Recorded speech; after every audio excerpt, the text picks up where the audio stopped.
Hey guys, Bud here with Dependable Lawn Care, and today I'm going to be doing a review of the Protero PV18 lawn vac system.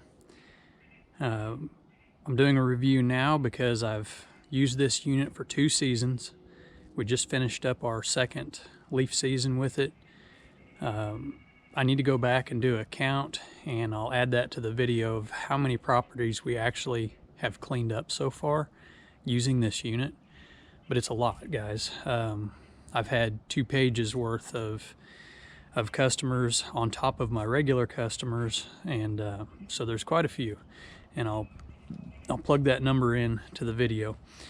So like I said, after 2 seasons of use, this thing is it's holding up fantastic. I've just been very pleased with the quality of the product, the durability.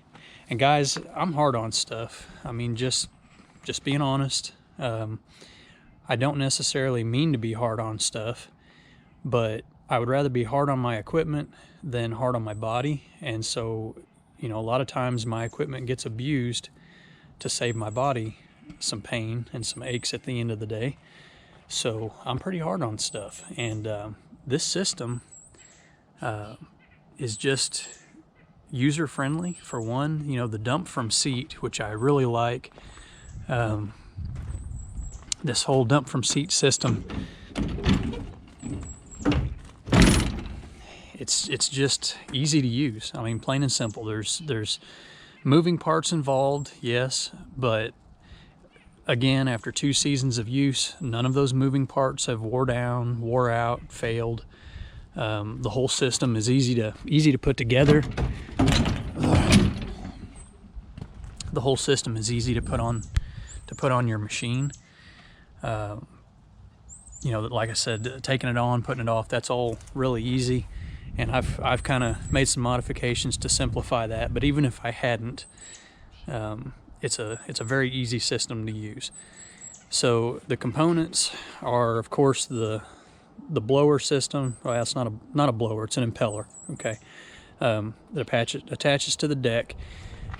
This pulley on top right here that this belt runs to, that's part of the system, which you can leave that on all year round. In fact, I do. I don't ever take that pulley off. Once you install that, you just leave it there. So that's the drive pulley, and so it runs off of your deck blades. Okay, and then this front weight is another component. There again, you can leave that on. I took it off this year because I used my aerator. So I did take that front weight off just so I could do that. But you could leave that on all season, really. And then you've got your hose, which I'll talk about the hose in a minute. You can see the old one laying on the ground, so I'll talk about that. And then your hopper system. So your hopper system has all of its own framework, and it comes down here and attaches to the mower. So when I first got the system, I had to take the rear wheels off. I just jacked it up, put it on blocks, took the rear wheels off of both sides so that I could bolt that to the frame. Which is very important. It's got to be mounted right, you know, so that it's solid, so you don't have a lot of shaking around and things coming loose and all of that. So you've got that piece, and then this is all one piece, this A-frame looking piece, and then the hopper itself comes off with these 4 pins, and you guys have seen that in my other videos. So one modification that I made is that I cut the tubing off right there. I cut the tubing off right here, and then I put a piece of the next size down square tube inside there. I actually welded it to this side, left this side open so that when debris and stuff falls in there, it can just fall right through the bottom because that's all open.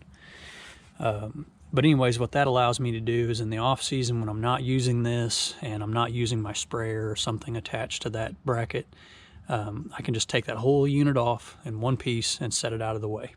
And so I don't have to have these A-frames sticking out behind my mower when I'm mowing or doing other actions with it. So that's one modification that I made, and I don't regret that at all. It's worked out great for me. But the only thing that I guess would be a downside of this is that A-frame sticking out behind your mower when the Protero isn't on it. You know, obviously you wouldn't want to have that when you're mowing, because you could very easily back into the side of somebody's house or a porch or something, and the only way to take it off without the modification that I made is to go back, remove your rear wheels, and you know, take off the whole bracket system. Now, if you're in one of those areas where you bag your clippings, it's no issue, because you're going to have this on year-round. But that's not the area that I'm in. We don't bag clippings. We use this solely for leaf cleanup in the fall. Well, fall and winter, actually. We still have 2 or 3 scheduled out. I mean, we're done with the bulk of them, and you know, we just have a few scattered here and there, and we'll still get calls. We'll get calls all the way until spring, guys, on leaf cleanup, and that's fine. It's a little bit of winter income. But so that's the one modification that I made. Other than that, the only thing that I've had to do to this, actually 2 things. Okay, so for one, the obvious one is the new hose. I just put that new hose on today. They did upgrade the hose that they use on this system, and this is now a urethane hose. It's a 7-inch hose that runs from the blower to the hopper, and they switched from, I believe it's polyurethane to a urethane hose, so it's supposed to be a lot stronger, last a lot longer. Now, I did get 2 seasons out of this original hose, but you notice that I'd say 75% of my hose is wrapped with Gorilla Tape. This is the only section right here. It's the only section that isn't wrapped up with tape. So what happened is early on this season, so after we had already used it all last season, I stored it through the rest of the year when I wasn't using it, pulled it out of storage to use it this fall, and we got about halfway through our cleanups for the season and started to get holes. And what was happening was the plastic on the inside started to wear through. Okay, it started to get holes and cracks. And let me tell you guys, my area, we have a lot of nut-bearing trees, and trees that I would say are just trashy. You know, I'm kind of looking around my yard because I have a lot of them. They drop sticks like crazy. Okay, so you have the nuts and the sticks, plus you have just our local area just has a lot of red clay, a lot of sand and rock in the soil. And so, you know, as you're using this system, all of that's, not all of it, but quite a bit of it, surprisingly, quite a bit of the nuts and stuff, even though I run this thing at about 3 inches at the lowest, it will suck up quite a bit of that stuff. Okay, so you can imagine all that stuff going through the deck, through the impeller, and then getting shot up that plastic hose. It's like sandblasting inside that hose, and it's mixed with leaves, so yeah, it takes quite a bit of abuse. But over time, all of that sandblasting that's going on inside that hose, it just eats it up. And so whenever I would get a leak, whenever I'd start to see something, you know, going through the hose or see a crack in it, I'd grab my Gorilla Tape and I'd wrap it up, 2 or 3 wraps. Just, you know, I was just getting it through the season, and that's exactly what I did. I managed to band-aid it enough.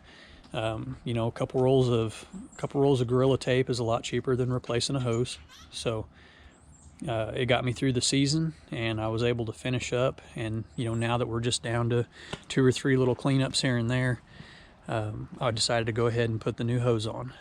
And again, you know, this is a new and improved hose versus the one that I had before. So if in theory that one lasted me 2 seasons, you know, this one should last 2, 3, 4, I don't know yet. We'll find out. But so that's the one thing that I had to replace. The other thing that I had to do, and this was my own fault, I was doing a yard where there were thick leaves, and which is, you know, very common. Our trees here, there are a lot of oaks, and man, they drop some massive amounts of leaves. But what I did is I picked up a rock that was somewhere between the size of a softball and a cantaloupe. And the reason I don't know exactly how big it was is because by the time it went through my deck and into the impeller, it broke into about 3 or 4 pieces. But it was big, okay? I mean, it was every bit as big of a softball, and I really think it was bigger than that. But it made it through my deck, somewhere in the middle of the deck, because these 2 blades were beat to crap. I mean, but it happened so fast, I couldn't get everything shut down in time. So anyways, I picked up that rock, it went into the impeller, and it bent up. The impeller has 4 wings or paddles, you know, that make up that impeller, and it bent all 4 of them. Now the good thing about this unit is it's all steel, so it wasn't that hard for me to I replaced that bearing while I was at it, because that bearing was froze to the shaft. The bearing was good, but the sleeve was froze to the shaft, so I did have to replace that bearing when I took it apart. But I took the guard off, took this cover off of the side, and just pulled the whole impeller and everything out, and I was able to take that over to the anvil. I didn't even have to heat it up, and I was able to get everything straightened out. Straightened out all the wings or the paddles and put it all back together, and I was up and running. You know, as soon as I had it back together, I was up and running. So that's another thing that I really like about this unit, is it was really easy to work on. You know, I don't have a lot of special tools, and you know, I've got metalworking tools, but again, I didn't have to use a torch to heat anything up to bend it all back. I didn't, you know, I just used an anvil and a hammer, and I used the vise a little bit, but that was it, okay? And I was able to get that impeller straightened back out, put back on, and running like a champ. So, you know, that's something that could happen to any machine. But if this had a plastic impeller instead of metal, I wouldn't have been back in business, guys. It would have shattered it. I would have had to order parts, wait for the parts to come in, you know, that whole thing. And luckily I'm kind of a stickler about keeping spare parts on hand, so I had everything that I needed to go ahead and get it repaired and get it put back together. But those are the 2 issues that I've had, and I wouldn't call those issues with the system. I would call those just issues with fair wear and tear, and me not being careful enough as far as that rock goes. So the system, guys, I'm very happy with, very pleased with. In fact, I went ahead and ordered another system to go on my stand-on mower, the 52-inch stand-on mower. It's not the PV18, so it's not the 14.5 bushel hopper.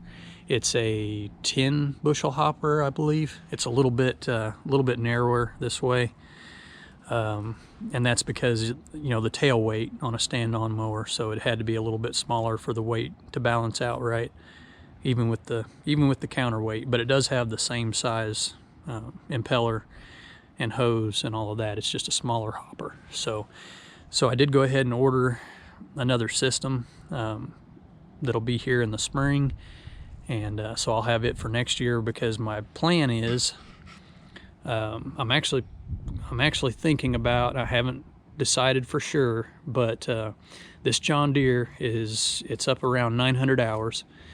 It's got a small engine. It's just a 23 point, let me look real quick. Okay, yeah, that's what I thought, 23.5 horse engine, okay? So after running my Ferris mowers, this engine just feels so underpowered in comparison. You know, I'm running a 33 and a 37 horse Vanguard on my Ferris mowers, and so this little 23.5 horse motor just doesn't cut it, guys. The system works great, but the mower gets bogged down so easily that I'm just not happy with the mower. So I think I'll be taking this off and putting it on my Ferris Z3X 61-inch deck. I've got to do some more measurements and make sure that it's going to fit on my trailer, because, you know, you add the width of this impeller is around, I think without the guard on, it's like 10 or 11 inches. I know with the guard on, it's like 12. right at 12 inches wide. So a 61-inch deck is probably more like a 62-inch altogether. You add another 12 inches, so you're 74 inches, and I think my trailer's 75 inches wide, so that'd be a pretty tight fit. So I've got to do some measurements and check all that out, but I think I might be putting this on my bigger Z3X, and then I'll have the PV13 that I ordered. It'll be going on my 52-inch Z3X. So potentially next year I'll have 2 of these systems on stand-on mowers that I'll be running. But in the meantime, the John Deere gets the job done.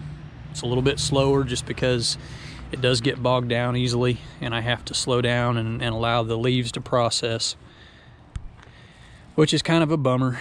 You know, I wish this John Deere had a bigger engine. But at the same time, you guys know, if you follow my videos, I'm not a big fan of sitting on a mower anyway. So I'm kind of looking forward to having this on a stand-on unit where I can be on my stand-on mower. That's what I really enjoy using the most. It's the most comfortable for me. At the end of the day, my back doesn't hurt on a stand-on mower. And so anyway, I guess I'm probably talking enough, guys, but that's my review of the PV18 after 2 seasons of use. Again, I'm very happy with it. Happy enough that I went ahead and ordered another one. And so next year we'll be running 2 systems, one way or another.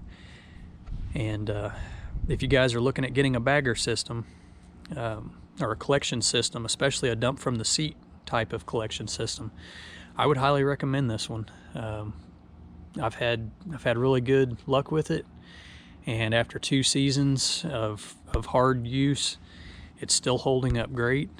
Still getting the job done, and it's paid for itself and then some. You know, and that's another thing you have to look at when you're looking at purchasing equipment is this something that's going to pay for itself? And this has definitely paid for itself, and I definitely make money with it. You know, hands down, no doubt. In fact, probably the first round of leaf cleanups this year paid for this system. I mean, it was already paid for last year, but I'm just saying, you know, it doesn't take very many leaf cleanups to pay one of these systems off, and then you're just making money with it, and it's low maintenance. The only maintenance really is where your bearings are at on both sides. That bearing housing has a grease dirt. And so when I grease my deck spindles, I grease those 2 bearings, and that's it. I mean, maintenance-wise, that's it. The belt, that's another thing. So the drive belt has lasted a season and a half. The first belt, I went through it pretty quickly, and I think the belt itself maybe just wasn't great, because I've done probably 3 times as many cleanups with this belt as I did with the first one, and this one's lasted. So I don't really know why that is, but I've had no issues with this belt. In fact, it's still in good shape, and I have a spare belt, but you know, I'll keep it with me, of course, but I don't have any doubt that this belt's going to get me through what little bit of cleanup I have left this season, and probably quite a bit of next season too. So, you know, that's another component that, again, I'm happy with. I mean, it's really holding up well. So anyways, guys, that's my review. As always, get out there and make some money, and we'll catch you on the next one. Thanks for watching, guys.